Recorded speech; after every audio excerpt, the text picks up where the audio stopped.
Hello, boys and girls. This is Santa Claus coming to you to read you some Christmas books here at Shasta Community Health Center. So I have this first book, The Berenstain Bears Meet Santa Bear. All right, so we're going to go ahead and start reading it right now. It was just 2 days after Thanksgiving, and the sights and sounds of Christmas could be seen and heard all over Bear Country. "It seems to me," said Mama Bear, as the Bear family arrived at the Bear Country Mall, "that the Christmas season starts earlier and earlier every year." "Yes, isn't it great?" said Papa Bear, admiring the mall decorations. "I'm not sure," sighed Mama. "I'm concerned about Brother and Sister Bear. Too much excitement isn't good for cubs." I think too much excitement's just fine.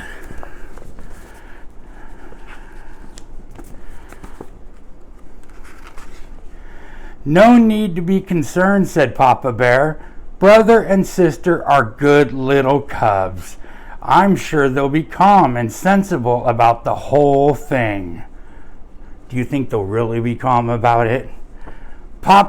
If Papa had looked at Brother and Sister at the moment, he wouldn't have been so sure. They were passing the big new toy store, and Brother and Sister didn't look the least bit calm or sensible at all. Look at them over here, looking at those new toys.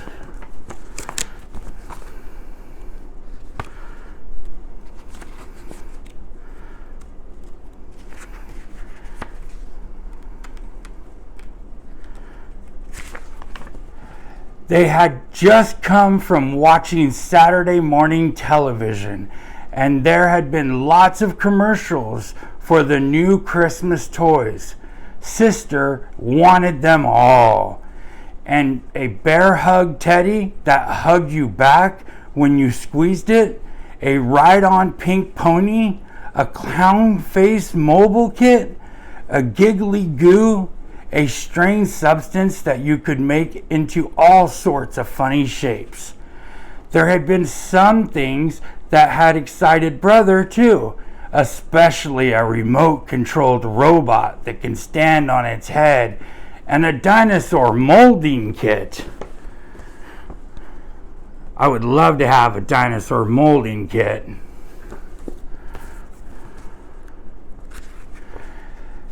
And there they were right in the toy store window, plus lots more. Sister was so excited, she was practically jumping up and down. And when Brother read a sign saying Santa Bear was coming to the mall to meet all his cub friends, she got even more excited. "Santa Bear!" cried. "Oh, Mama, may I come meet Santa Bear? Please, may I please?" "In good time," said Mama Bear, sighing again. "Calm and sensible. Ha!" she said, looking at Papa Bear. See, she knew the kids wouldn't be calm and sensible. Sister Bear could hardly wait to start her Christmas list. She needed a little help from Brother with the hard words, but she didn't need any help thinking what she wanted for Christmas. Over the next few days, the sights and sounds of Christmas became stronger and stronger, and Santa's list grew longer and longer. After a while, it looked like this. Look how long her list is. She wants the bear hug teddy, the happy pink pony, the clown mobile, the googly goo, a red ball, bubble pipe, a gumball machine, a comb and a hairbrush set, birthstone rings, pink mittens, and even more stuff than that. She had to tape her list from one page to the next. "You know," warned Brother, "if your list is so long, Santa might think you're a greedy little bear, but not bring you anything. Sister hadn't thought of that. Santa Bear has a lot of cubs besides you to think about, all the cubs in the world. She hadn't thought of that either. As she looked at her long list, she began to get a little nervous. Have you ever met Santa Bear? She asked Brother. Sure, answered Brother, who was finishing up his short list, which was very detailed. A couple of years ago, he asked if I'd been good. Then I told him what I wanted for Christmas and gave him my list. It was fun. Brother's list says, Dear Santa, for Christmas, I would like a robot that can stand on its head and a dinosaur molding kit. Look, Sister's is still going long, and here's Brother's. Right. Now Sister was really nervous. She thought of all the times she hadn't been exactly good. Aren't brothers and sisters always perfect and good with each other? Oh, we never fight, right? There was the time that Brother had gotten into a fight and they shouted at each other. The time that Mama's best lamp had gotten broken and they told a big lie. And the time that they had let their room get so messy, Mama had to threaten to throw away all their toys. Look at the fighting and the broken lamp and everything. Oh, I wouldn't worry about those times, said Mama, giving Sister a little hug. Santa Bear doesn't expect cubs to be perfect, just good. Then she said, I hope you have your list ready because tomorrow is the day you're going to meet Santa Bear. Sister gulped. It's almost ready, she said. But what about your list for Santa? Yours and Papa's. Don't worry about that, sweetie, said Papa. Santa Bear isn't for grown-ups, just for cubs. Psst, psst, whispered Brother Bear. Presents for Mama and Papa is our job, silly. Come on, let's see how much you've got in your piggy bank. Sister had just enough, and Brother had just enough and a little extra. That evening, Sister made a new list, and it looked a lot like Brother's.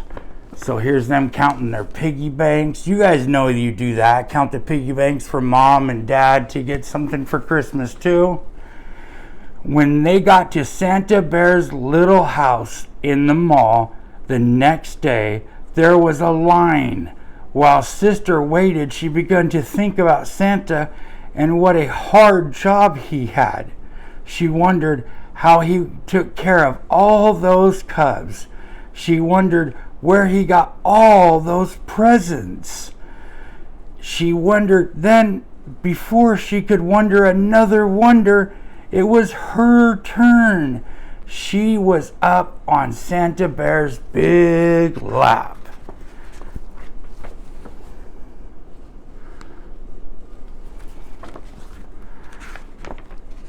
It's very nice to see you, he said in a deep, jolly voice. Now tell me, my dear, have you been good this year? Well, said Sister, taking a deep breath. I haven't been perfect, but I have been good. Then she told him what she wanted for Christmas and gave him her list. Santa gave Sister and every other cub a souvenir coloring book. The cover showed him and his 8 tiny reindeer flying through the starry night.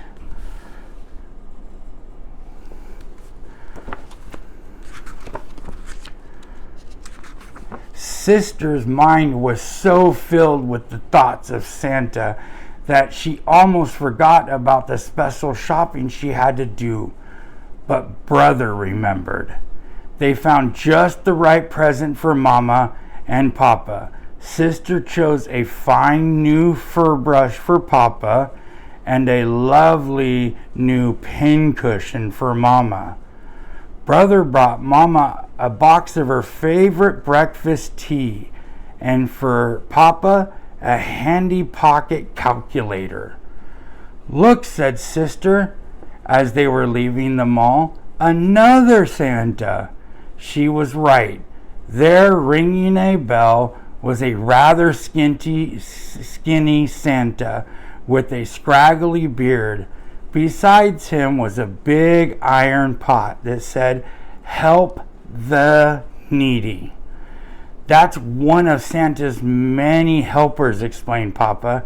"His job is to collect the money, the needy birds who need seed, squirrels who did not put enough nuts aside for the winter." The Bear family all put money into the pot. Sister had spent all of hers and had to borrow some from Mama. There they are. Look at that. Given to the needy cubs.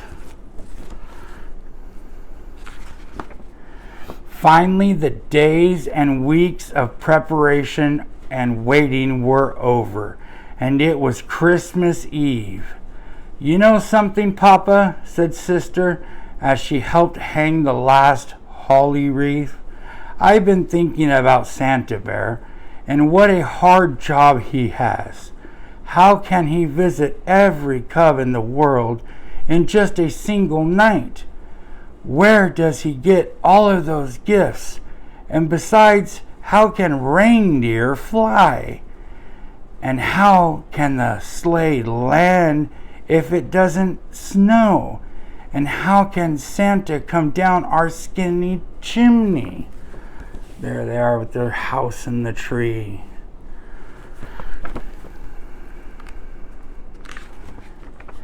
Papa took a deep breath, then looked up at the starry sky. "I guess the answer, my dear, is that Christmas is such a special time of year, almost magical things can happen. And the most magical thing of all is Santa Bear. I'd say he has the best job in the whole world, because the joy of giving is what Christmas is all about." "I suppose," said Sister, "that Santa could just skip the chimney and come in the front door." "I suppose," said Papa.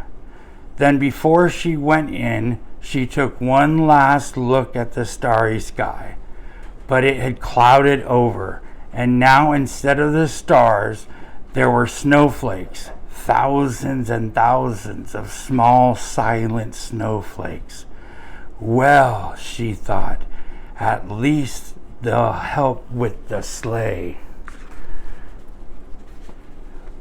When Sister woke up on Christmas morning, Bear Country was covered with a beautiful blanket of snow, and the floor beneath the Bear Christmas tree was covered with piles of beautiful presents.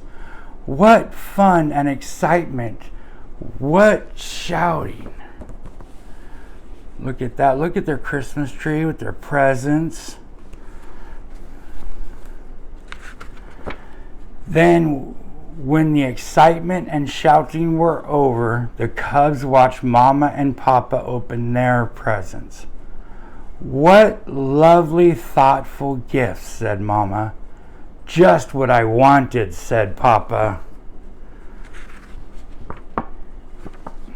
Sorry, look at that. See? Papa got his calculator and his brush, and Mama got her pincushion. It was a very special moment. Sister knew right then and there that Papa was right. Santa Bear did have the best job in the whole world, because the joy of giving is what Christmas was all about. All right, so So let's remember the joy of giving this Christmas season, and we'll give to all the people who need it. I have another book here to read, and it is A Visit from St. Nicholas and Santa Mouse 2. All right. 'Twas the night before Christmas, went all through the house.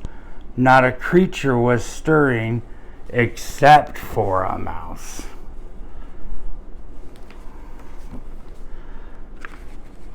The stockings were hung by the chimney with care, in hopes that St. Nicholas soon would be there.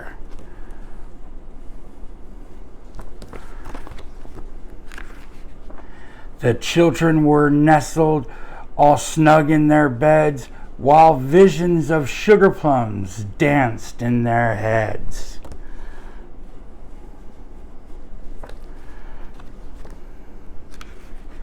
And Mama in her kerchief and I in my cap had just settled our brains for a long winter's nap.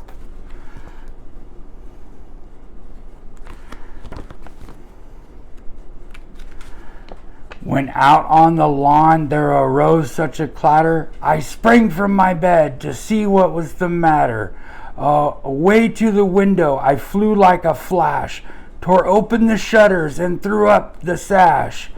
The moon on the breast of the new fallen snow just gave a luster to midday objects below, when what to my wondering eyes should appear, what do you think's gonna appear? But a miniature sleigh and tiny reindeer, with a little old driver so lively and quick. I knew at that moment it must be Saint Nick. More rapid than an eagle, and eagles his courses they came, and he whistled and shouted and called out their name. Now Dasher, now Dancer, now Prancer and Vixen, come Cupid, on Comet, on Donner and Blitzen, to the top of the porch, to the top of the wall. Now dash away, dash away, dash away all.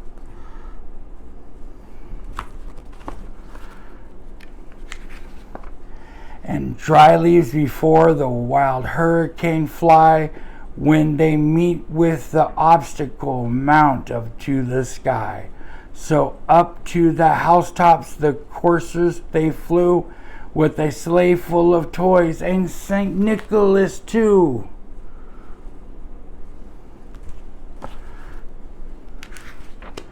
And then in a twinkle I heard on the roof the prancing and pawing of little hoofs.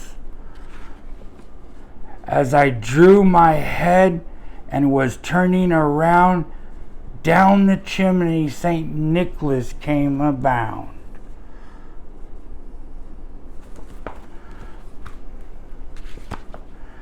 He was dressed all in fur from his head to his foot, and his clothes were all tarnished with ashes and soot. A bundle of toys he had flung on his back, and he looked like a peddler just opened his sack. Look at all those toys bursting out. His eyes, how they twinkled, his dimples, how merry. His cheeks were like roses, his nose like a cherry. His droll little mouth was drawn up like a bow, and his whiskers and chin were as white as the snow.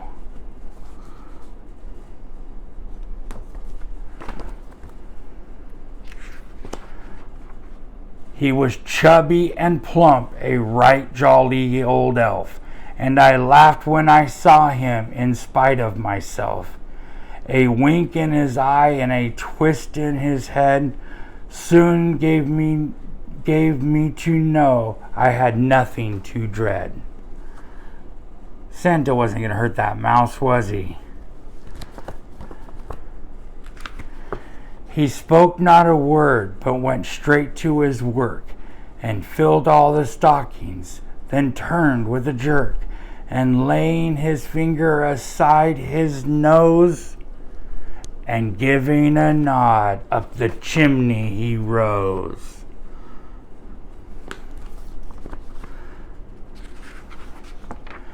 He sprang to a sleigh, to his team gave a whistle, and away they flew like down of a thistle. But I heard him exclaim ere he drove out the sight, "Happy Christmas to all, and to all a good night." Those are some of my favorite Christmas stories. So I hope you all have a very Merry Christmas this year.